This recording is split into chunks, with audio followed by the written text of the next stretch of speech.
Municipal urban బడ్జెట్పై 24-25 బడ్జెట్పై 15,596 కోట్లను కేటాయించడం చాలా సంతోషమైన విషయం. గతంలో కంటే 4,512 కోట్లను అదనంగా కేటాయించడం కూడా నిజంగా ఒక సంతోషకరమైన విషయం.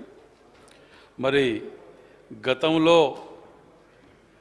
కేటాయించిన నిధుల్లో 47% కూడా ఖర్చు చేయని స్థితిలో ఉన్నప్పుడు ఈసారి అదనంగా కేటాయించడం అనేది కూడా చాలా సంతోషకరమైన విషయం. మరి దీనికి రామగుండం మున్సిపల్ కార్పొరేషన్కు 50 కోట్లు, ఖమ్మం కార్పొరేషన్కు 30 కోట్లు, వరంగల్ స్మార్ట్ సిటీకి 180 కోట్లు, కరీంనగర్ స్మార్ట్ సిటీకి 100 కోట్లు, అమృత్ పథకం కింద 150 కోట్లు కేటాయించడం. మరి ఇదే విధంగా సమీకృత మార్కెట్ అభివృద్ధికి 100 కోట్లు, వివిధ ఆలయాల అభివృద్ధి సంస్థలకు 100 కోట్లు, వైకుంఠ ధామాలకు 75 కోట్లు, పరిపాలక సంఘాలు అనుసరించిన విధానం రూపకల్పనకు 114 కోట్లు. హైదరాబాద్ అభివృద్ధికి బడ్జెట్లో 10,000 కోట్ల రూపాయలు కేటాయించటం, ఇలా ఈ బడ్జెట్లో ఎన్నో తీసుకురావటం పెట్టడం కూడా చాలా సంతోషకరమైన విషయం అధ్యక్ష. మరి వీటితో పాటు మనకున్న గతంలో కొన్ని ఇబ్బందులు ఫేస్ అయిన వాటిని సరిదిద్దుకోవాల్సిన అవసరం మనపై కూడా ఉన్నదని చెప్పి మనవి చేస్తూ, మరి గతంలో డీవియేషన్స్ ఉన్న అపార్ట్మెంట్స్ ఇంకా ఎన్నో ఉన్నాయి. వాటి కారణాల వల్ల వారికి 25 టైమ్స్ పెనాల్టీ వేయటం వలన అటు అపార్ట్మెంట్స్ అనగానే middle class, below middle class వాళ్ళే కొనుక్కొని ఉంటారు అధ్యక్ష. మరి వాళ్లకు 25 సార్లు అదనంగా పెనాల్టీ వేయటం వలన ట్యాక్స్ కట్టలేక, వారికి న్యాయం జరగలేక అభద్రతా భావంలో ఉంటూ వారు ఏం చేయాలనో తెలియని స్థితిలో ఉన్నారు. వాటిని మరి వన్ టైం సెటిల్మెంట్ చేస్తారా, దానికి ఆల్టర్నేటివ్ మనం చేద్దామా అనే దాని మార్గం మీద కూడా మనం ఆలోచించుకోవాల్సిన అవసరం ఉన్నది అధ్యక్ష. ఎందుకంటే చాలా దిక్కులలో లక్షల మంది అపార్ట్మెంట్స్లలో దాన్ని ఏమి చర్య తీసుకోకుండా వాటిని వదిలివేయటం జరిగింది. కాబట్టి వారి సెటిల్మెంట్ దానికి తీసుకుంటానికి ఒకటి అధ్యక్ష. మరి అదేవిధంగా కార్పొరేషన్ పరిధులలో వరంగల్ ప్రత్యేకంగా చూస్తే, మరి మిగతా వాటిని కూడా చూసినాం అధ్యక్ష.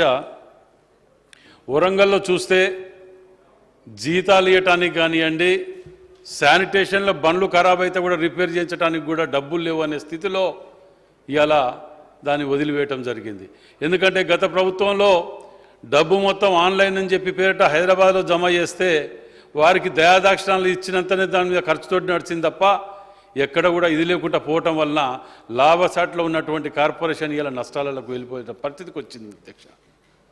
మరి కార్పొరేషన్ పరిధిలో ఇంకా చాలా కూడా గతంలో ఎన్నో డబ్బులు ఇస్తామని వచ్చి హైదరాబాద్ తర్వాత అతిపెద్ద నగరం అని ప్రతిసారి చెప్పుకుంటూ నిధులు కోట్లలో ముచ్చట చెప్పు, ప్రతి సంవత్సరం 300 కోట్లని ఇది అది అన్ని చెప్పి ఏ రోజు కూడా తీసుకొచ్చి ఇచ్చిన దాఖలు లేకపోవటం వలన ఇవాళ కార్పొరేషన్లో నిజంగా కూడా ఎమర్జెన్సీ ఫండ్ కింద పెడితే కూడా మొన్న మేము రిక్వెస్ట్ చేసుకొని మళ్ళీ గుంటలు వండలు వానలు పడితే గుట్టుకోవటం జరుగుతుంది అధ్యక్ష. మరి ప్రతి సంవత్సరం వానలు పడితే కార్పొరేషన్లో మునగటం జరుగుతుంది. అది దాన్ని సరి చేయవలసిన అవసరం ఉన్నది అధ్యక్ష. మరి ఇంతే ఇదొకటి ఉన్నది అనగానే ఇంకా విచిత్రమైన విషయం ఏంటంటే అధ్యక్ష, వరంగల్లో కార్పొరేషన్ పరిధిలోనే గతంలో చాలా నాలాలు, కుంటలు, చెరువులు వీటన్నిటిని కబ్జాల వలన పట్టణం మునిగిపోతానికి కారణం అనేది క్లియర్గా కొట్టొచ్చినట్టు అవపడ్డది ఉన్నది కూడా అధ్యక్ష. సర్వే చేయించడం వలన మేము కొన్ని ఇన్ఫర్మేషన్ యాక్ట్ కింద తీసుకున్నాం అధ్యక్ష. ఇప్పుడు పట్టణంలో ఉన్నటువంటి గవర్నమెంట్ ల్యాండ్లని వాటిని పతాకం కబ్జాల కిందనే గురి కావటం జరుగుతున్నది. వాటికి మన అత్యవసరంగా కనుక మనము కాంపౌండ్ వాళ్ళు పెట్టుకొని చేయకపోతే వీటి కబ్జాల వలన ఉన్నది పోయే పరిస్థితి ఉన్నది అధ్యక్ష. మరి దీనికి నలుగురు మనం చెప్పవలసిన వాళ్ళ నాయకులమే వీటిని కబ్జాలు పెట్టుకుంటూ పోతుంటే అతి భయంకరమైన సిచ్యువేషన్ అధ్యక్ష. వరంగల్ పరిధిలో గతంలో టీఆర్ఎస్ ప్రభుత్వంలో ఓ జీవో ఇచ్చింది అధ్యక్ష. ఇది ఇన్ఫర్మేషన్ యాక్ట్ తీసుకున్నది అధ్యక్ష, మేమేం తయారు చేసింది కాదు. 28 జిల్లాలకు బీఆర్ఎస్ పార్టీ ఆఫీసులని కేటాయిస్తున్నామని చెప్పి రాష్ట్ర ప్రభుత్వము గతంలో జీవో తీయటం జరిగింది. దాంట్లో భాగంగానే వరంగల్లో కూడా ఇది ప్రొసీడింగ్స్ కలెక్టర్ గారు ఇవ్వటం జరిగింది అధ్యక్ష. ప్రొసీడింగ్స్ ఇస్తే దానికి టీఆర్ఎస్ వాళ్ళు బీఆర్ఎస్ వాళ్ళు చాలన్ కట్టినరు. 4 లక్షల చిల్లర చాలన్ కట్టి వాళ్ళకి ల్యాండ్ అలాట్ చేస్తున్నామని చెప్తే ప్రొసీడింగ్స్ ఇచ్చినాక చాలన్ కట్టింది అధ్యక్ష. దాని తర్వాత మాకు ఆ ల్యాండ్ వద్దు, మాకు ఇంకో ల్యాండ్ కావాలి అని ఒక రిక్వెస్టింగ్ లెటర్ పెట్టుకున్నారు అధ్యక్ష. రిక్వెస్టింగ్ లెటర్ పెట్టుకున్న తర్వాత గవర్నమెంట్ వాళ్ళకు అక్కడ హ్యాండ్ ఓవర్ చేయలేదు, ఇక్కడ హ్యాండ్ ఓవర్ చేయలేదు. కానీ టీఆర్ఎస్ ఆఫీసు కట్టిపారేసింది అక్కయ్య అధ్యక్ష. ఇక్కడ టీఆర్ఎస్ ఆఫీస్ కట్టేసింది అధ్యక్ష. దీనికి మరి పర్మిషన్ ఉన్నదా? పర్మిషన్ లేదు. 5-6 ఏళ్ళకి 8 ఏళ్ళకి హౌస్ ట్యాక్స్ లేదు, ఏది లేదు. ఇక మేము ఇన్ఫర్మేషన్ యాక్ట్ కడితే కార్పొరేషన్ నుంచి కూడా నుంచి కలెక్టర్ ఆఫీస్కి వెళ్ళి ప్రతిదీ కూడా తీరా చూస్తే అది పార్క్ ల్యాండ్ అధ్యక్ష. పార్క్ ల్యాండ్లో ఇల్లీగల్గా కట్టడం కాకుండా మరి కరెంట్ ఏడికెళ్ళి వచ్చింది, ఇల్లీగల్గా కట్టింది కదా అని చెప్పి మాకు డౌట్ తోటి దానికి కూడా ఇన్ఫర్మేషన్ యాక్ట్ కట్టిన అధ్యక్ష. కడితే ఇన్ఫర్మేషన్ యాక్ట్లో ఏమొచ్చిందో చూడండి అందరు సభ్యులు కూడా.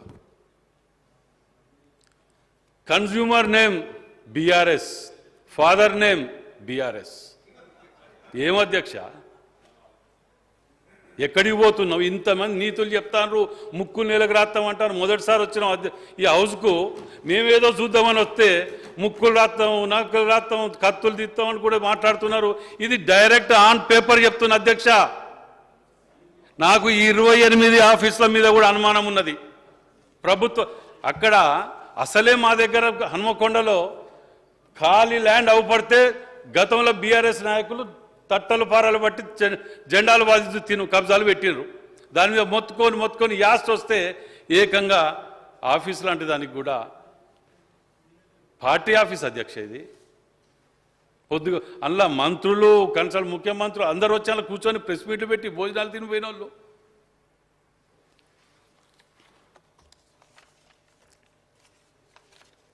బిల్లులు కానీ అధ్యక్ష మేము ప్రతిదీ కూడా ఇప్పుడు ఈ ఆఫీస్లో దీని మీద మేము ప్రత్యేకంగా మంత్రి గారిని శ్రీధర్ బాబు గారిని మేము రిక్వెస్ట్ చేస్తున్నాం అధ్యక్ష. ఈ ఆఫీసుల మీద వీళ్ళు ఇచ్చిన జీవోల మీద దీని మీద మీరు ఎంక్వైరీ చేసి వీటి మీద ఉన్నటువంటి వాస్తవాలని ఇన్ఫర్మేషన్ యాక్ట్ ద్వారా బయటికి తీస్తారా, దీని మీద ఏమి నిర్ణయం తీసుకుంటారు అనేది. ఎందుకంటే ఇది ఆడ కట్టిన ప్లేస్ కాడో అది టోటల్లీ క్లియర్గా పార్క్ ల్యాండ్ అనగా అధ్యక్ష సుప్రీంకోర్టు గైడ్లైన్స్ ప్రకారం అక్కడ ఏది కన్స్ట్రక్ట్ చేయరాదు. మరి ఇక దీన్ని అదరకొట్టి కూడా మాట్లాడేది ఏంటంటే ఇచ్చింది అక్కడ, కట్టింది ఇక్కడ, సర్వే నెంబర్ 2 ఒకటే, అది బయట ప్రపంచానికి చెప్పరు. దాని తగ్గట్టు కూడా మ్యాపులు కూడా తీసుకొచ్చింది అధ్యక్ష. గూగుల్ మ్యాప్స్ కూడా తీయటం జరిగింది. దీనిని మరి తెలిసి జరిగిందా తెలియక జరిగిందా ఏం చేస్తారో తెలియదు. కానీ పార్టీ అధిష్టానం కానివ్వండి, పార్టీ నాయకులు కానివ్వండి, దానికి మేము అధ్యక్ష అధికారంలో ఉన్నప్పుడు జిల్లా ప్రెసిడెంట్గా 20 సార్లు కలెక్టర్ ఆఫీసులా మాకు కూడా ఎకరం జాగియండి పార్టీ ఆఫీసులకు జీవో తీసింది కదా అని 20 సార్లు తిరిగి అప్లికేషన్ పెడితే అక్నాలజ్మెంట్ కూడా ఇచ్చింది తప్ప గజం భూమి ఇయ్యలే. ఇవాళ ఇప్పటికి కూడా అడుగుతున్నా అధ్యక్ష, ఆ ఎకరమే కాదు అధ్యక్ష, ఎకరంన్నర కబ్జా పెట్టింది. ఎకరం పేరు మీద మొన్న గూగుల్ మ్యాప్తో చేస్తే ఎకరం చిల్లర వెళ్ళింది. అట్లా కూడా అసలు దాన్ని పంచనామా చేయలేదు, హ్యాండ్ ఓవర్ చేయలేదు, ఏది లేదు. సెంట్రల్ లైటింగ్ సిస్టమ్ వెలుగుతుంది అధ్యక్ష. అలా